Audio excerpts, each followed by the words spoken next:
Hello everyone and welcome back to the Ryan Retro channel. In today's video we're going to cover a console very dear to my heart. This console was a really big part of my childhood and me and my brother used to argue so much over whose turn it was to play it. My parents had no choice but to buy me my own one. My brother had the old PSX box style one and my parents bought me the PS1 smaller, sleeker version. I remember at that time being amazed that you could fit all of the gaming power in such a small device. And now here we have the Retroid Pocket 5 that incorporates the console, the controller, and even the screen into something this small.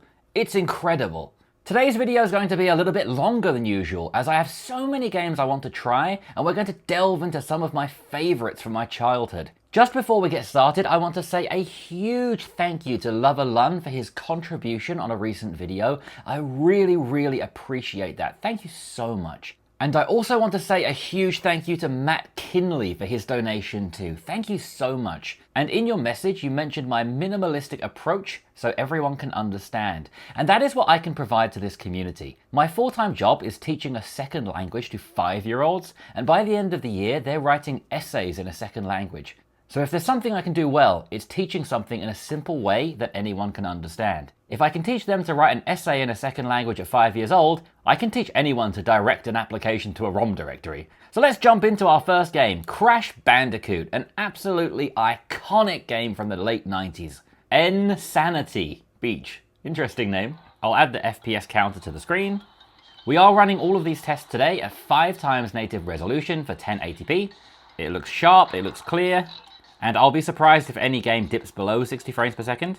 Well, this is my first time playing Crash Bandicoot since I was a kid. And I can see why it was popular, because it's very smooth.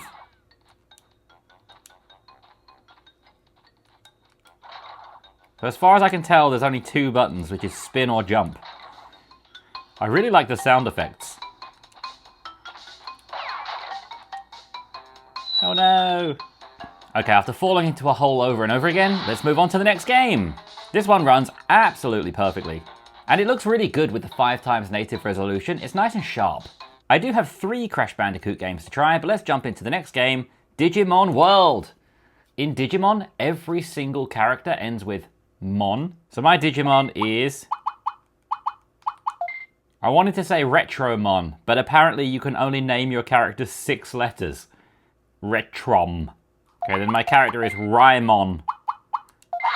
Good name. Thanks. I thought so. This intro is incredibly long. Thankfully, DuckStation has a built-in fast forward button. I've assigned that to the right stick click, so now we can speed through the intro. I guess this game is kind of like a Tamagotchi game. I really liked this game as a kid, but I think a game where you walk around with a pooing dinosaur is not really for me anymore.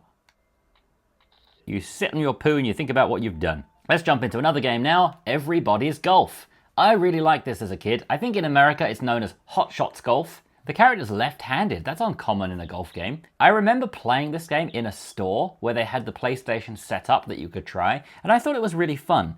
So I'm looking forward to playing it again. I think I remember how to play, yeah, like that. Lovely. You just push the button 1 time to select power, and then again to select your accuracy.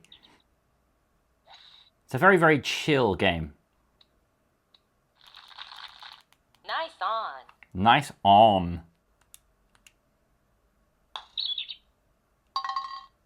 This is a nice, cute little game. It will be fun to play just when you want to relax and chill. I'm now curious to try Everybody's Golf 2, and let's see if it's any better.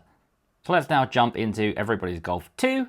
You can see Everybody's Golf 1 got a 4-star rating. Everybody's Golf 2 gets a 4.5-star rating, so let's jump into that. This is Everybody's Golf 2. The UI looks incredibly similar. The graphics, I think, do look a little bit nicer. Oh, and one thing I noticed right away is that bar that moves along the screen is much smoother. It wasn't not smooth on Everybody's Golf 1, but it looks very fluid now. The way it moves is incredibly smooth. It looks even more than 60 frames per second. I am finding the lack of any commentary or anything a little bit unsettling compared to modern golf games that always have commentary. That was weak. Oh, Now there's talking. The only talking is insults. I see how it is. Let's try hole number 2 and see if we can get them to say something nice to me. Maybe I can just provide the talking. Now, stepping up to the ball. Taking out the 2-iron. She pulls her arms back and strokes it beautifully. I don't know why I'm commentating like it's a wildlife documentary. She finds herself in the rough. She needs a good hit here. Lovely. That's going to be close. Oh, it was almost in.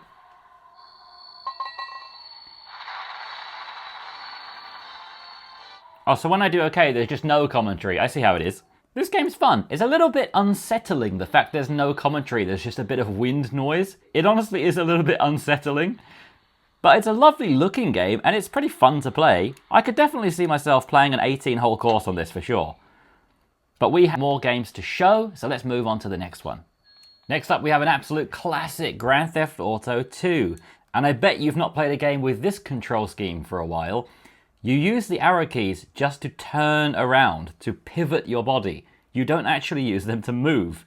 You then have to use a different button to walk forwards, and another button to move backwards. It's almost like accelerating a car. You have to hold the accelerator button and then change your direction with the D-pad. This is really, really unique. Also, this button just burps and farts. Listen to this.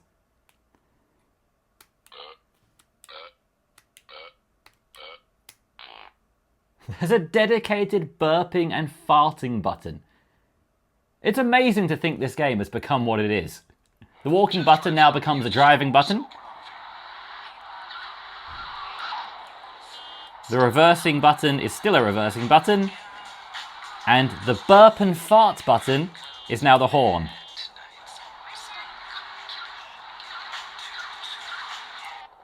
Let's change car.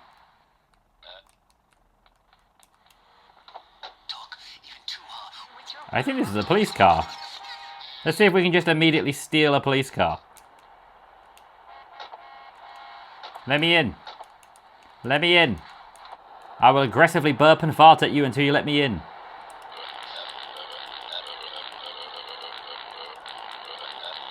What is this game? The right bumper is a jump. The right trigger is a punch. The sound effects in this game are great. Oh, 2-in-1. Okay, I think that's enough of this game for now. Let's move on. In a similar vein, does anyone remember the game Driver? In this game, you're kind of like a getaway driver for criminals. I had completely forgotten about this game, but as I was putting together today's catalogue for this video, it really tickled my nostalgia, hearing that name Driver.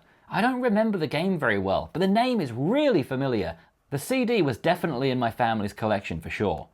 In this game, we're immediately thrown into the parking lot, and here we can practice how to control the car. We have a little to-do list we need to do. It seems like we're about to run out of time. I didn't realize there was a time limit on our to-do list.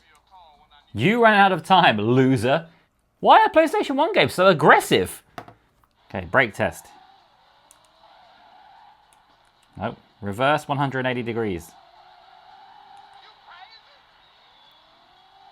Well, I'm not sure how to do any of these things.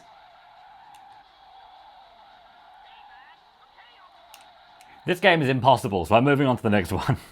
Getaway driving is not for me. Let's move on to another classic, Spyro. Spyro is one of the iconic games of the 90s, and I remember having this on my PlayStation, but I don't remember anything about it. I remember I wasn't the biggest fan of Spyro. I didn't really like the way the dragon looked. I thought it wasn't very cute. But now I think it looks nice. So I'm chasing these frogs around.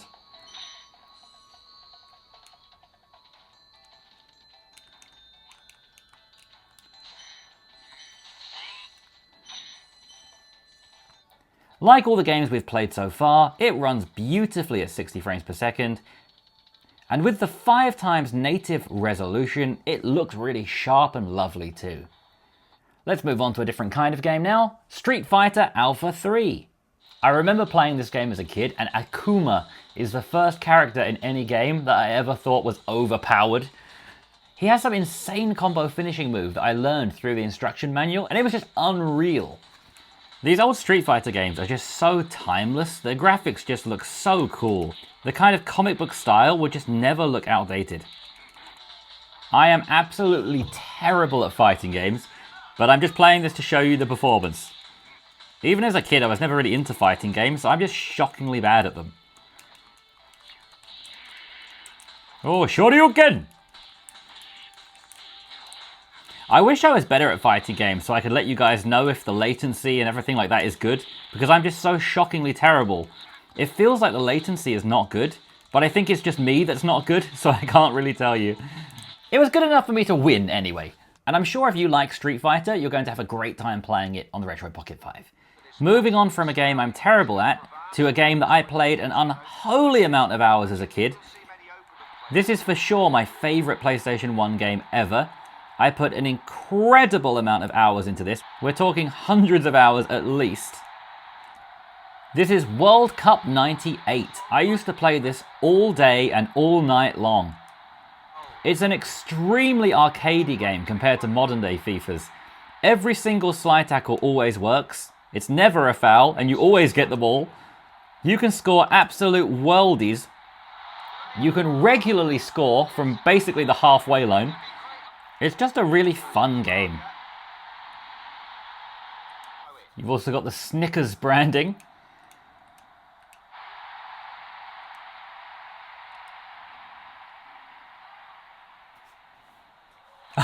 It's got in!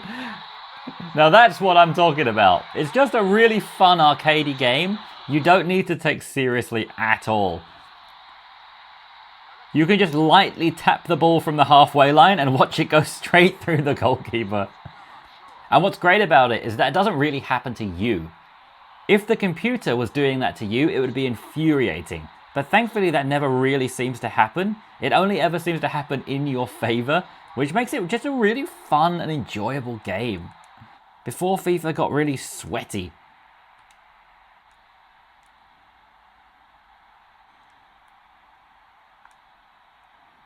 Oh, look at the moves.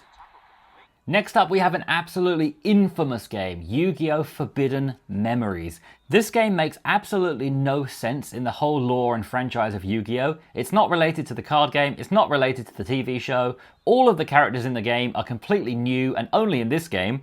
None of the cards really make sense. In this game, you combine cards together to make new ones, and it's kind of random, and it only really relates to what kind of monster each card is. Also, when you start a new game and they randomize the cards you can get, there's not actually a 100% chance you can possibly win. Some runs are just doomed from the start, no matter what you do, which is mental. And this is one of the hardest games ever created, because you might not necessarily even be able to win, and if you can, you have to fight at least 6 opponents in a row who have the strongest cards in the game, and if you lose even one time out of those 6, it's game over. So yeah, this game is ridiculous. And on that note, I'm going to put the console down now and say to everyone, thank you so much for watching this video. Let me know if you like this slightly longer video with more games tested. I hope that you did. I'd like to once again say a big thank you to those who left super thanks in the comments of the videos and donated. That is amazing. Thank you so much for that. And I'd like to say thank you to everyone who watches this video, who presses the like button, and who subscribes. Thank you as well so much. And if you'd like to buy your own Retroid Pocket 5, you can go to the official Retroid website that will be in the description of this video and buy your own one at the same place I got mine. It is an affiliate link, so if you do so, I will make about $7. So thank you so much if you do decide to do that. And I hope to see you all again tomorrow for another Retroid Pocket 5 video. Thank you so much, and I'll see you again tomorrow. Bye.